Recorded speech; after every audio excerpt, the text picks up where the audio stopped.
Princípios Ocultos de Saúde e Cura, por Max Heindel, publicado pela Fraternidade Rosa Cruz, editado pela Fraternidade Rosa Cruz, sede central do Brasil, canal Le Conde.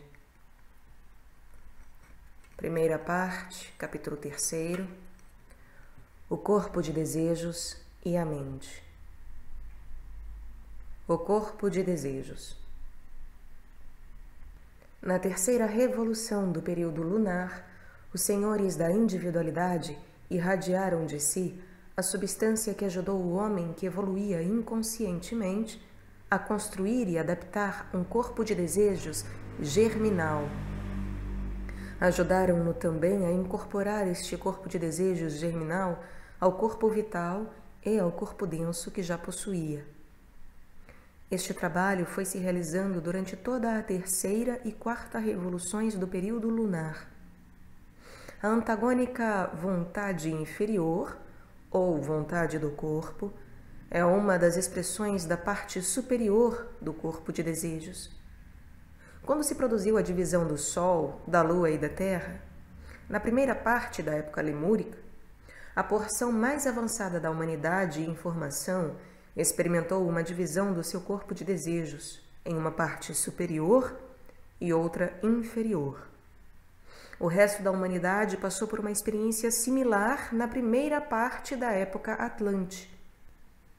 A parte superior do corpo de desejos converteu-se em uma espécie de alma animal que construiu o sistema nervoso cérebro-espinhal e os músculos voluntários, podendo assim controlar a parte inferior do tríplice corpo até que fosse dado ao homem o elo da mente.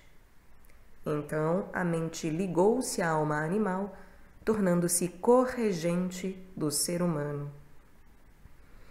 Durante a vida do homem, o corpo de desejos não tem a mesma forma que seus corpos vital e denso. Essa forma só é assumida depois da morte. Durante a vida, tem a aparência de um ovoide luminoso que durante as horas de vigília rodeia por completo o corpo denso, como a clara envolve a gema. Estende-se de 30 a 40 centímetros além da superfície do corpo denso nos indivíduos comuns. O corpo de desejos humano é composto da matéria do mundo de desejo e está em movimento constante, a inconcebível velocidade. Não há lugar fixo para nenhuma de suas partículas, como no corpo físico. A matéria que se encontra em um dado momento na cabeça pode estar em um momento depois sob os pés e novamente de volta à cabeça. Não há órgãos no corpo de desejos, como há no corpo físico e no corpo vital. Existem centros de percepção que, quando estão em atividades, se parecem com vórtices, permanecendo sempre na mesma posição relativa com respeito ao corpo denso. Na maioria das pessoas, são apenas como redemoinhos e não têm utilidade como centros de percepção. Contudo, podem ser despertados em todos, embora os diversos métodos de despertamento produzam resultados diferentes. O corpo de desejos está radicado no fígado e nasce perto dos 14 anos de idade. Na clarividência involuntária, negativa, ou seja, mediúnica, estes vórtices giram da direita para a esquerda, em sentido contrário ao dos ponteiros do relógio. No corpo de desejos dos clarividentes voluntários, positivamente treinados, giram no mesmo sentido que os ponteiros do relógio, brilhando com extraordinário esplendor que sobrepassa em muito a brilhante luminosidade comum do corpo de desejos. Estes centros fornecem aos clarividentes os meios de perceber as coisas no mundo de desejo, podendo então ver e investigar o que quiser, enquanto que nas outras pessoas, cujos centros giram da direita para a esquerda, ou seja, no sentido anti-horário, são como um espelho que reflete o que se passa diante dela. Num futuro muito remoto, o corpo de desejos do homem estará tão bem organizado como estão atualmente os corpos físicos e vital. Quando alcançarmos este estado, todos teremos o poder de atuar no corpo de desejos, como fazemos agora no corpo denso. A mente. Na época atlante do período terrestre, os senhores da mente irradiaram de si e depositaram em nosso ser o núcleo de substância do qual atualmente estamos procurando fazer uma mente organizada. Tal núcleo foi dado ao homem a fim de dar-lhe propósito para agir. Mas como o ego, o tríplice espírito, era extraordinariamente débil e a natureza de desejos muito forte, a mente nascente juntou-se com o corpo de desejo, dando como resultado a astúcia, que foi causa de toda a maldade do terço médio da época atlante. Sendo a mente o último dos veículos do homem a ser formado, não é ainda um corpo. É simplesmente um elo, um envoltório que o ego usa como ponto de focalização. É o instrumento mais valioso que o espírito possui, e é seu instrumento especial na obra da criação. Nós, como egos, agimos diretamente na substância sutil da região do pensamento abstrato que especializamos dentro da periferia da nossa aura individual. Daí contemplamos as impressões que o mundo externo faz sobre o corpo vital por intermédio dos sentidos, juntamente com os sentimentos e emoções gerados por elas no corpo de desejos e refletidos na mente. Destas imagens mentais, tiramos nossas conclusões, na substância da região do pensamento abstrato, acerca dos assuntos de que tratam. Estas conclusões são as ideias. Mediante o poder da vontade, projetamos a ideia através da mente. A ideia toma forma concreta como o pensamento forma, atraindo para si substância mental da região do pensamento concreto. A imagem pode ser projetada em qualquer dessas três direções. Primeira, pode ser projetada sobre o corpo de desejos, num esforço para despertar nele um sentimento que o levará a uma ação imediata.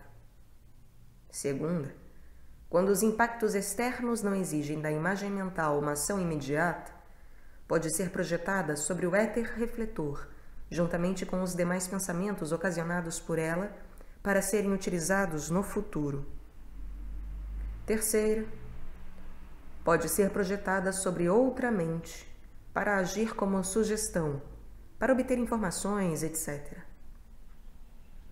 Quando o trabalho destinado a estas formas mentais foi realizado, ou quando sua energia se gastou em vãs tentativas para alcançar seu objetivo, as ideias gravitam de retorno ao seu Criador, trazendo consigo a impressão indelével de sua jornada. Em nosso estado atual de evolução, podemos dizer que a mente nasce aos 21 anos de idade. Mas o máximo de mentalidade, sua culminância, só se alcança perto do 49º ano, ou seja, aos 49 anos de idade. A mente é o meio concentrador, graças ao qual as ideias concebidas pela imaginação do espírito podem ser projetadas no universo material. A princípio, não são mais do que formas mentais, mas, quando o desejo de realizar as possibilidades imaginadas põe o homem a trabalhar no mundo físico, tornam-se no que chamamos realidades concretas. Atualmente, a mente não está focalizada de forma que possa dar uma imagem clara e precisa daquilo que o espírito imagina.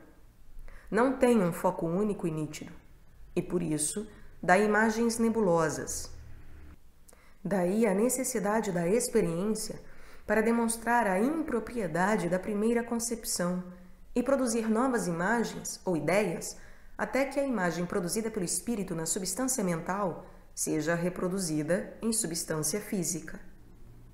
No melhor dos casos, podemos modelar com nossa mente as imagens que têm relação com a forma, porque a mente humana só apareceu no período terrestre e está atualmente em seu estágio mineral de desenvolvimento. Por isso, estamos reduzidos a operar com as formas, com os minerais. Podemos imaginar toda sorte de modos de trabalhar com as formas minerais dos 3 reinos inferiores, mas podemos fazer pouco ou nada com os corpos viventes. É verdade que podemos enxertar um ramo vivo em uma árvore viva ou uma parte viva de um animal em outro, mas na realidade não estamos agindo com a vida, mas somente com as formas.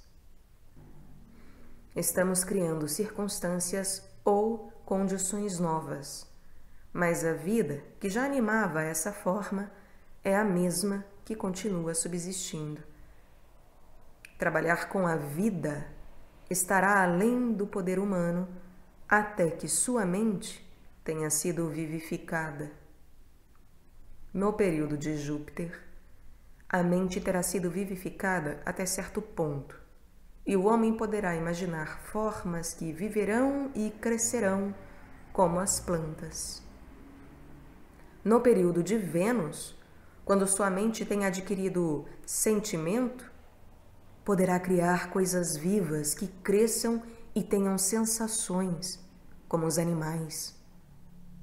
E, finalmente, quando alcançar a perfeição, no final do período de Vulcano, poderá imaginar, trazendo à existência seres que viverão, crescerão, sentirão e pensarão como os homens.